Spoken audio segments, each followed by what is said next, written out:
Hello guys, welcome back to the segment. I hope your day is going well. So I have some interesting stories regarding our team, but quickly let me just say here that I actually bought a new mic. So you can go to the comment section and tell me congratulations. And then while you're at it, you can also subscribe to the channel and share the video and also leave a thumbs up for this one. So straight into the updates for this video. Senator John Enoh, who's the sports minister, had a media briefing yesterday with Channels TV, and in that briefing he gave the hint that there's going to be an appointment of a new head coach for the Nigerian national team before we play our first game against Benin Republic on the 7th of September. Now this is obviously a big news, especially considering the fact that we've been waiting, or we've been holding out for this to happen for the longest time. And right now it's less than 3 weeks until we play that match, and this is the time that the sports minister, NFF, presidency, everyone is now ready to announce the head coach. And I'm wondering,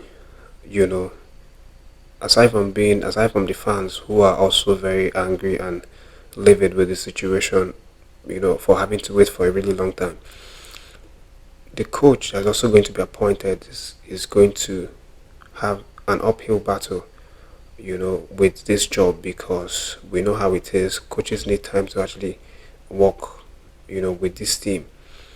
But, from the look of things, there may not be enough time for this coach to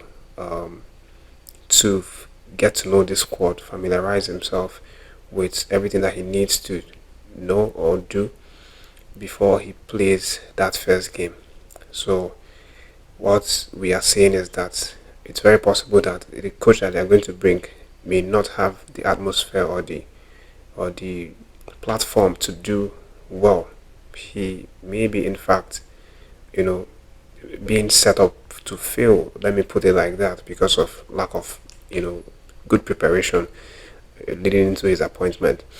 But again, the sports minister has said it, so it's something that's legit, something that's formal.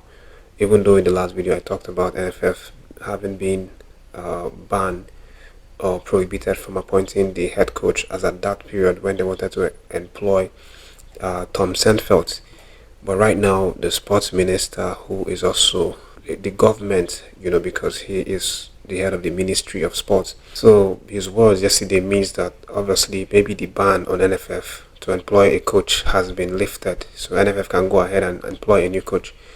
And we are going to see that, according to the sports minister, in the coming days before we play the first game against Benin Republic. So these are some of the words that he said,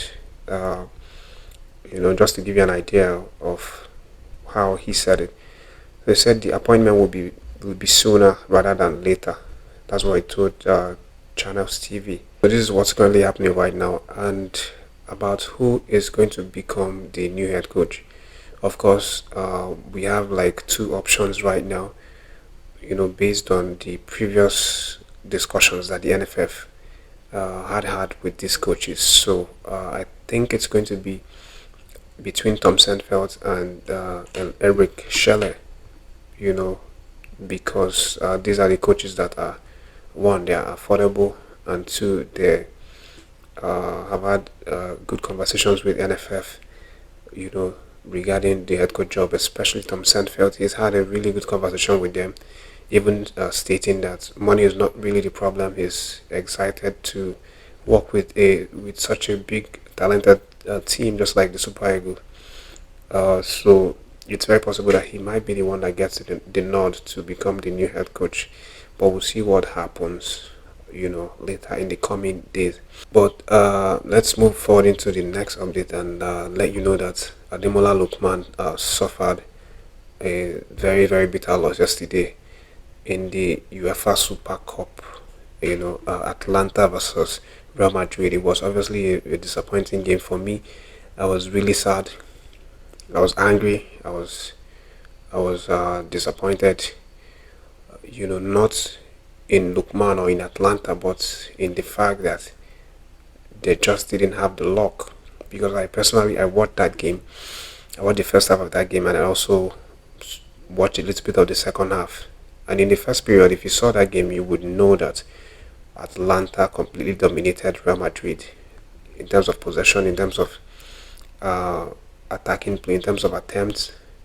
They were completely on top of Real Madrid. Real Madrid were just defending for the majority of the first half, and they were just waiting for one counter to pounce on and then use their fast front guys, Mbappe, Vinicius, to overrun Atlanta. But that didn't happen. The first half scoreline was 0-0, and Lookman was exquisite in that game. He had some really good composure, had some really good forward plays, just that he didn't really have a lot of uh, support, in terms of who's going to help him uh, in that attack. So that was, that one of the reasons why I think he didn't do so much as maybe even score a goal.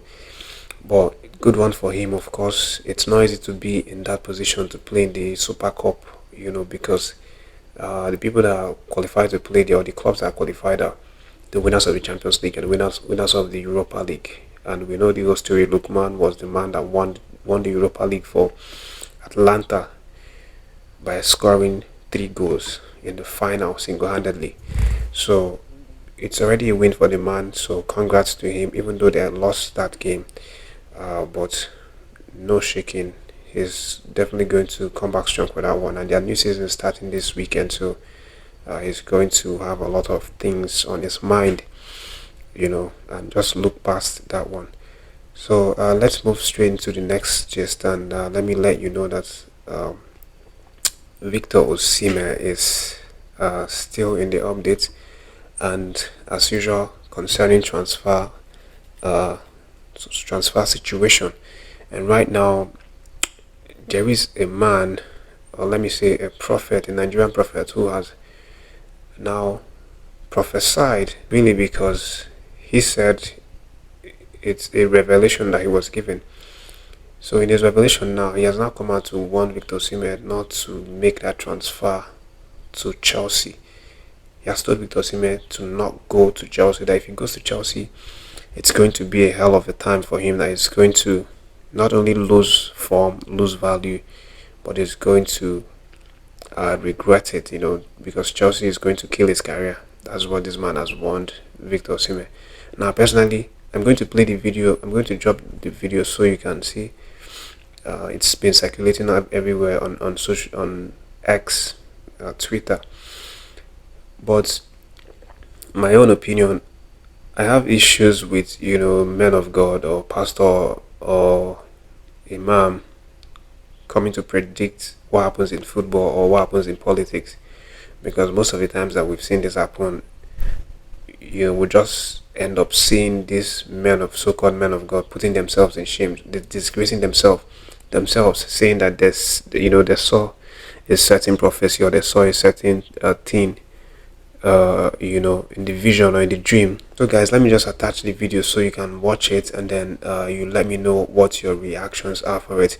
But those are the updates for this video. Don't forget to like, share the video, go to the comment section, tell me congratulations, this is a really good expensive mic, and I hope to use it effectively to deliver updates to you guys. And I'm also looking at inviting analysts to come talk or come analyze the sports with me. I've seen a couple of comments saying that I should get someone to come analyze, so I'm actually looking into that. Thanks for watching this one. Take care of yourselves. I'll attach the video next. I want to quickly advise, as directed, Osimhen not to go to Chelsea. If you go to Chelsea, you will not shine, and to kill your career. NFF, if Osimhen go to Chelsea, don't call him. Don't call him. And also calling Osimhen to Nations, into Super Eagles, they still need to review it properly. We have what it takes to go to World Cup now and Nations Cup. Please, we'll begin to preview all of this and see how it goes.